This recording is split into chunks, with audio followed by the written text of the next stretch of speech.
चर्चा आज आपसे शुरू करना चाहूंगा अभय दुबे। ये जो मैंने शब्दों का इस्तेमाल किया, जनादेश, अध्यादेश, संघीय ढांचा, इनका एक घालमेल भी होता दिख रहा है और इसके राजनीतिक संकेत क्या मिलते दिख रहे हैं? ये कई धाराएं आपस में ओवरलैप करती दिख रही हैं आज की तारीख में। चल रही है और पिछले 1-1.5 साल का जो घटनाक्रम चला है उसमें जो हो रहा है वो तो होना ही था। इसकी पहले भी कल्पना की जा सकती थी। जैसे जैसे हम लोकसभा चुनाव के नजदीक पहुंचते जा रहे हैं वैसे वैसे चीजें और भी ज्यादा स्पष्ट, प्रखर और तीखे रूप में हम लोगों के सामने आती जा रही हैं।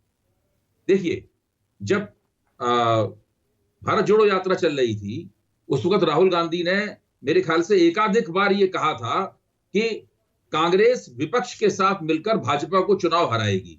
सबको याद होगी ये लाइन। उन्होंने अपनी प्रेस कॉन्फ्रेंसेस में ये बात कही थी कि कांग्रेस विपक्ष के साथ मिलकर भाजपा को चुनाव हराएगी। अब दिल्ली का पूरा प्रकरण जो हो रहा है उससे साफ तौर पे ये सवाल निकल रहा है कि कांग्रेस विपक्ष के साथ में कैसे बैठेगी। कर्नाटक चुनाव के तुरंत बाद ममता बनर्जी ने बयान दिया। उस बयान का सार तत्व ये था कि जिसका जहां दबदबा हो बाकी पार्टियां उसका समर्थन करें भाजपा के खिलाफ। हाँ, वो 200 का फॉर्मूला दिया, कांग्रेस 200 पर मजबूत है, आप लड़िए, आपके नेतृत्व में हम लड़ेंगे, जहां हम मजबूत है आप हमारे नेतृत्व में हमारे नेतृत्व में लड़िए। अच्छा, तो कांग्रेस इस फार्मूले के ऊपर चुप है, लेकिन विपक्षी पार्टियों में इस फार्मूले के ऊपर काफी विचार उत्तेजना पैदा हुई है। उनको लग रहा है कि ये एक व्यवहारिक फार्मूला है जिसके इर्द गिर्द एक भाजपा विरोधी एकता बनाई जा सकती है। अब यही बात दिल्ली में जो सुप्रीम कोर्ट का फैसला आया और उसके ऊपर सरकार ने जो अध्यादेश निकाला उस फैसले को पलटने के लिए, वहीं पे आके ये बात अटक गई है। ममता बनर्जी ने वो जो कहा था और दिल्ली में जो हो रहा है, दोनों के बीच में एक सूत्र है। यहां पे कांग्रेस को तय करना पड़ेगा कि वो विपक्ष के साथ, जहां पे विपक्ष की जिस पार्टी का दबदबा है उसके साथ है कि नहीं है। एक तरफ तो आप ये कह रहे हैं कि भाई हम ये हो रहा है वो गलत हो रहा है, दूसरी बार कह रहे हैं कि हम अपनी राज्य की इकाइयों से पूछेंगे। तो राज्य की इकाइयों में जो स्थानीय नेता है वो तो कभी आपका समर्थन नहीं करेंगे। आपको राष्ट्रीय दृष्टिकोण अपनाना पड़ेगा ना। लोकसभा का चुनाव राज्य की विधानसभा का चुनाव नहीं है। आपको एक राष्ट्रीय दृष्टिकोण अपनाना पड़ेगा। ठीक है, आप पंजाब में आम आदमी पार्टी से हार गए, दिल्ली में 2 बार से आपको आम आदमी पार्टी के मुकाबले एक भी सीट नहीं मिल पाई, ये एक तथ्य है। और कांग्रेस को यह भी लगता है कि आम आदमी पार्टी हमारी जगह लेती जा रही है जगह जगह, इसलिए कांग्रेस इस बात को लेकर काफी खुंदक में है। स्वाभाविक भी है, लेकिन सवाल यह है कि जो चीज दांव पे लगी हुई है वो लोकसभा का चुनाव है, जो आपकी इन खुंदकों से और आपकी इन बेचैनियों से ज्यादा बड़ी चीज है।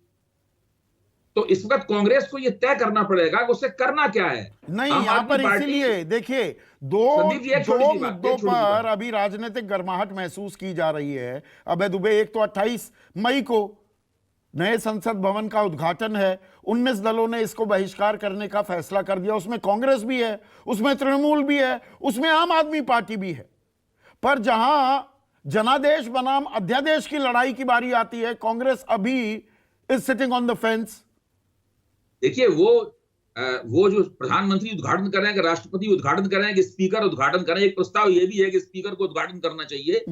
ये वो एक आसान चीज है, वहां पे निर्णय लेना आसान है, यहां पर निर्णय लेना मुश्किल है।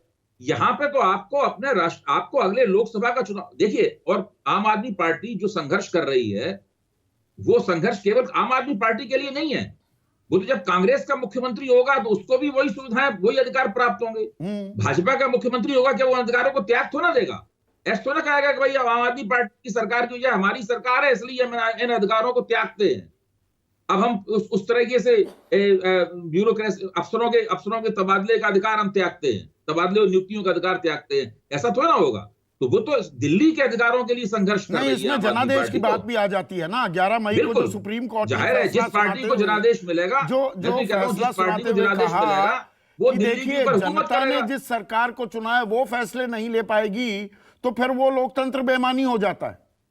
ठीक बात है, मैं यही कह रहा हूं, जिस पार्टी को जनता चुनेगी वो दिल्ली में हुकूमत करेगी, उसे अफसरों की ट्रांसफर पोस्टिंग का अधिकार होना चाहिए। मसला ये है, उसको ठीक से सरकार चलाने का मौका मिलना चाहिए। केवल आप उपराज्यपाल के जरिए उसके अधिकारों में कटौती ना करें। तो असली बात तो ये है। और इसके ऊपर कांग्रेस का जो हीला हवाला है वो ये बताता है कि विपक्ष की एकता अभी काफी दूर है।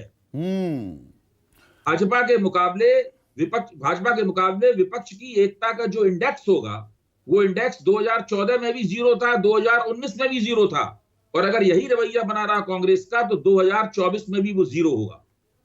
ये हमने बेंगलुरु में होता देखा भी। 2018 में जितने विपक्षी खेमे के नेता हाथ मिलाकर उठाते हुए खड़े हो रहे थे वहां पर मंच पर, उसके 1/3 नेता भी नहीं दिखे।